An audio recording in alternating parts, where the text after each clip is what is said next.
मैं इस वजह से ये हदीस पिक की थी क्योंकि अक्सर हम लोग दुआ के बारे में ना कंसर्न होता है। हम लोग कई दफ़ा ये सोचते हैं कि हमारी जो दुआ है हम कितनी माँग सकते हैं, किस तरह से माँग सकते हैं। कई दफ़ा होता है ना कि आपने सुना होगा कि लोग कहते हैं कि जी इसको तो हिदायत ही नहीं मिलती है, या अल्लाह सुब्हानहू व तआला इसको ये देना नहीं चाहते। तो आज हम देखेंगे कि अल्लाह सुब्हानहू व तआला ने तो हदीस कुदसी है कि इतनी क्लियरली जो चीज़ नहीं माँगेंगे वो नहीं मिलेगी। बस ये देख लीजिएगा कि अल्लाह सुब्हानहू व तआला से जब माँगते हैं ना, तो अल्लाह की शान के मुताबिक माँगा करें और बिल्कुल नहीं घबराएँ। कई दफ़ा ऐसा होता है कि जब हम दुआएँ कर रहे होते हैं ना, तो खुद ही से शर्मिंदगी होती है कि अल्लाह सुब्हानहू व तआला कहेंगे सारा वक़्त माँगती रहती है। और वो कहते जब हम सुनते हैं जैसे जो टीचर्स होते हैं या फिर ऑनलाइन भी हम लोग क्लासेस देख रहे होते हैं, तो जब भी कोई ऐसी बात सुनते हैं तो वो कहते हैं जी आप अपनी लिस्ट लेके बैठ जाते हैं और फिर अल्लाह सुब्हानहू व तआला को कहते हैं जी ये काम कर दे मेरे, और फिर आप दूसरे कामों में लग जाते हो। तो एक शर्मिंदगी सी होनी शुरू हो जाती है। लेकिन ये हदीस के बाद ना आपको इतनी तसल्ली होगी कि नहीं, मेरा रब तो चाहता ही मुझसे यही है ना।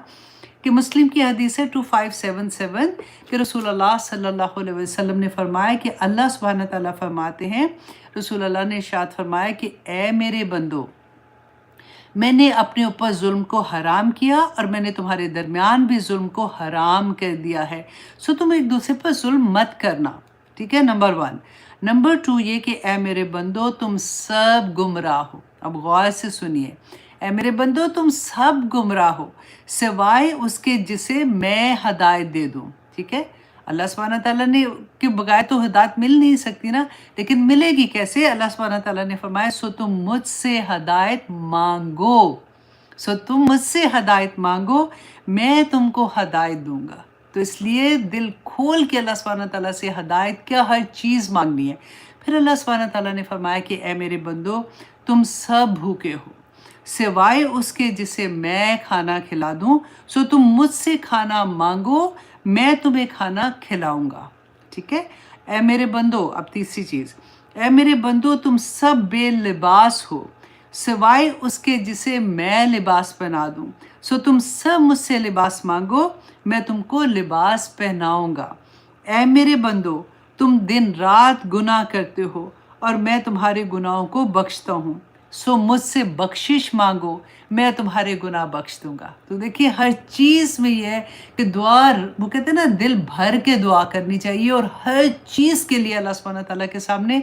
और वो भी याद रखिएगा कि रसूलुल्लाह सल्लल्लाहु अलैहि वसल्लम ने फरमाया था कि जूती का तस्मा भी अगर लेना है ना, मांगना है, तो वो भी अल्लाह सुब्हानहू व तआला से मांगे।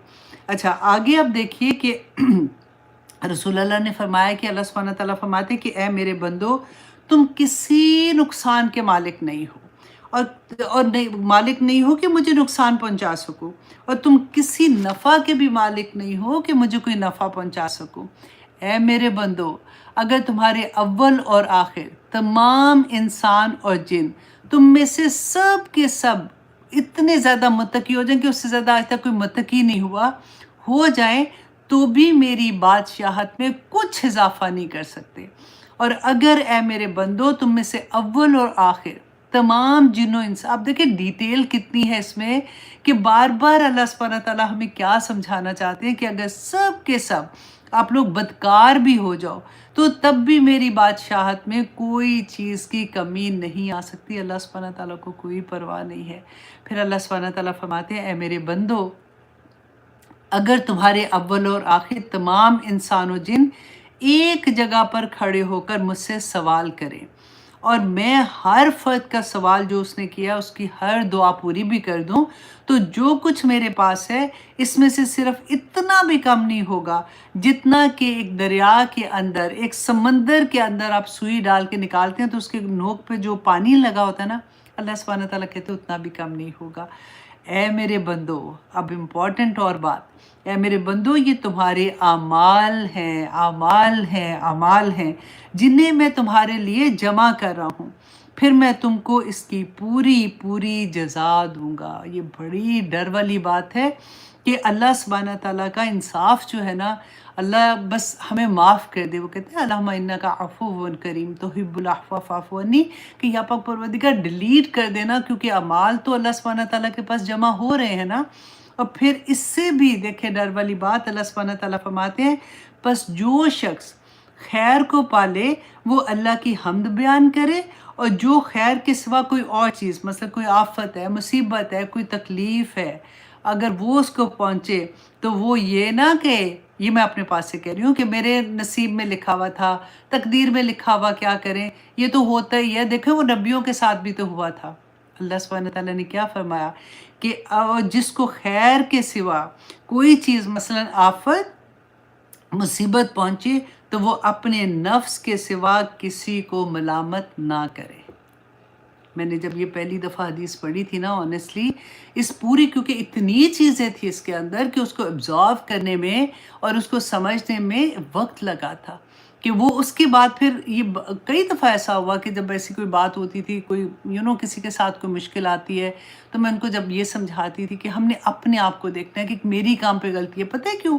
دیکھیے اگر ہم یہ بات کہہ دینا کہ یہ تو تقدیر کا لکھا ہوا تھا ہونا ہے، اور اس وقت کیا ہوتا ہے کہ ہم اس سے سبق نہیں سیکھتے ہیں، ہم اس کو بائی پاس کر دیتے ہیں یہ سمجھ کے کہ یہ تو ہونا ہی تھا۔